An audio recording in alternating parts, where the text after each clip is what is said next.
দ্বিতীয় মাছটির পেট কাটতেই এক অপ্রত্যাশিত দৃশ্য তার চোখে পড়ল। মাছের পেটে একটি ঝিনুক। প্রথমে তিনি এটিকে মূল্যহীন মনে করে ছুঁড়ে ফেলে দিতে চাইলেন। তিনি কিছুটা রক্ষণশীল ছিলেন এবং অলৌকিক বা জাদুকরী বিষয় নিয়ে ভীত ছিলেন।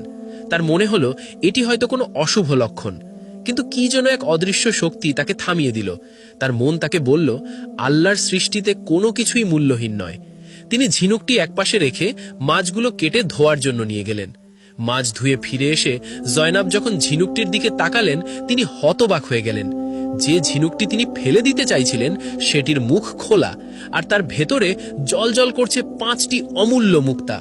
মুক্তাগুলোর দ্যুতিতে তার ছোট কুঁড়েঘর আলোকিত হয়ে উঠল। এই দৃশ্য দেখে তিনি হতবাক হয়ে গেলেন। তার চোখ কপালে উঠল, মুখ থেকে কোনো কথা সরছিল না। তিনি দ্রুত তার স্বামীর কাছে ছুটে গেলেন এবং বিস্ময় ভরা কণ্ঠে বললেন, আল্লাহ আমাদের কপাল খুলে দিয়েছেন। তার চোখে ছিল আনন্দাশ্রু, আর মুখে ছিল আল্লাহর প্রতি অসীম কৃতজ্ঞতা। তিনি বুঝতে পারলেন আল্লাহর কুদরত কত অসীম। তিনি এমনভাবে রিজিক দিয়েছেন যা তারা কখনো কল্পনাও করেনি। যখন জাইনাব তার হাতের তালুতে জলজলে 5টি মুক্তা রাখলেন, ইব্রাহিম যেন নিজের চোখকে বিশ্বাস করতে পারলেন না। মুক্তাগুলোর দ্যুতিতে তার জীর্ণ কুঁড়েঘর আলোকিত হয়ে উঠল, আর তার হৃদয়ে এক অভাবনীয় আনন্দের ঢেউ খেলে গেল। তার চোখ থেকে আনন্দাশ্রু গড়িয়ে পড়ল, আর মুখে ফুটে উঠল এক অনাবিল হাসি। তিনি বুঝতে পারলেন আল্লাহর রহমত কত অসীম। তার দোয়া কবুল হয়েছে, কিন্তু আল্লাহ তাকে এমনভাবে রিজিক দিয়েছেন যা তিনি কখনো কল্পনাও করেননি। ইব্রাহিম ও জায়নাব দুজনেই আল্লাহর শুকরিয়া আদায় করলেন। ফাতিমা ও আলীও মুক্তাগুলো দেখে আনন্দে আত্মহারা হয়ে গেল। তাদের নিষ্পাপ চোখে ফুটে উঠল বিস্ময় আর আনন্দ।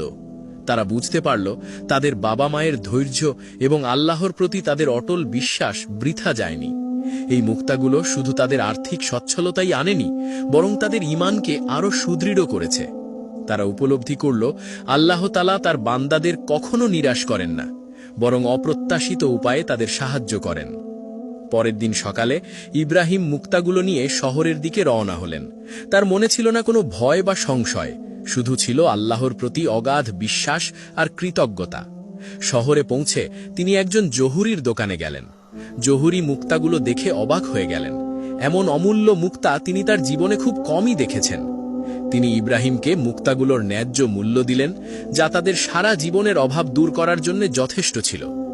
ইব্রাহিম যখন বিপুল অর্থ নিয়ে বাড়িতে ফিরলেন, জায়নাব, ফাতিমা ও আলী তাকে দেখে আনন্দে আত্মহারা হয়ে গেল।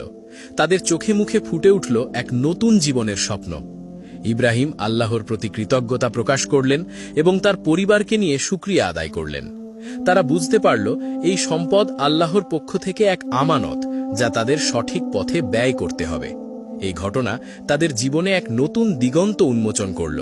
তাদের দারিদ্র্যের দিন শেষ হল, আর শুরু হল সচ্ছলতা ও সমৃদ্ধির এক নতুন অধ্যায়। তারা উপলব্ধি করল ধৈর্য ও তাওয়াক্কুলের ফল যে কত মধুর হতে পারে, তা তারা হাড়ে হাড়ে উপলব্ধি করল। ইব্রাহিম ও তার পরিবারের জীবনে এক নতুন দিগন্ত উন্মোচিত হল। তাদের দারিদ্র্যের দিন শেষ হল, আর শুরু হল সচ্ছলতা ও সমৃদ্ধির এক নতুন অধ্যায়। ইব্রাহিম তার বুদ্ধিমত্তা ও প্রজ্ঞা দিয়ে এই অপ্রত্যাশিত সম্পদকে সঠিক পথে পরিচালিত করলেন। তিনি শুধু নিজের পরিবারের সচ্ছলতা নিশ্চিত করেননি, বরং সমাজের গরিব ও অভাবী মানুষের পাশে দাঁড়ালেন। ফাতিমা ও আলীর স্বপ্ন পূরণ হল। তারা আর অপূর্ণ শখ নিয়ে দিন কাটাত না। ইব্রাহিম তাদের জন্য ভালো শিক্ষার ব্যবস্থা করলেন। ফাতিমা ও আলীও ছিল অত্যন্ত পরিশ্রমী এবং শেখার প্রতি আগ্রহী।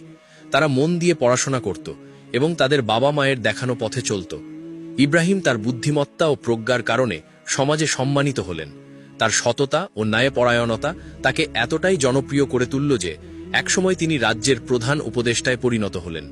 একজন সাধারণ জেলে থেকে রাজ্যের প্রধান উপদেষ্টা, এটি ছিল আল্লাহর অসীম কুদরতের এক জ্বলন্ত প্রমাণ।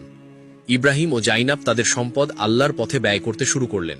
তারা একটি মাদ্রাসা ও এতিমখানা প্রতিষ্ঠা করলেন, যেখানে গরিব ও অসহায় শিশুরা বিনামূল্যে শিক্ষা লাভ করত। ফাতিমা ও আলীও এই মহৎ কাজে তাদের বাবা মাকে সাহায্য করত।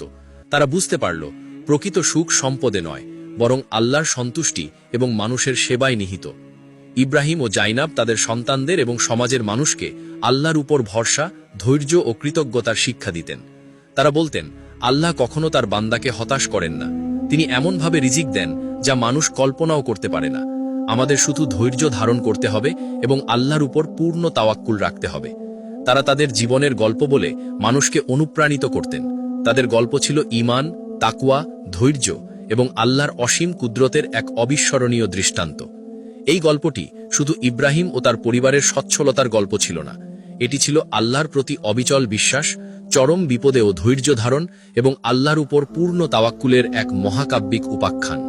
তাদের জীবন প্রমাণ করে যে রমজানে করা দোয়া আল্লাহ কখনো ফিরিয়ে দেন না এবং তিনি তার বান্দাকে কখনো হতাশ করেন না, বরং তিনি এমনভাবে তাদের সাহায্য করেন যা মানুষের ধারণারও অতীত।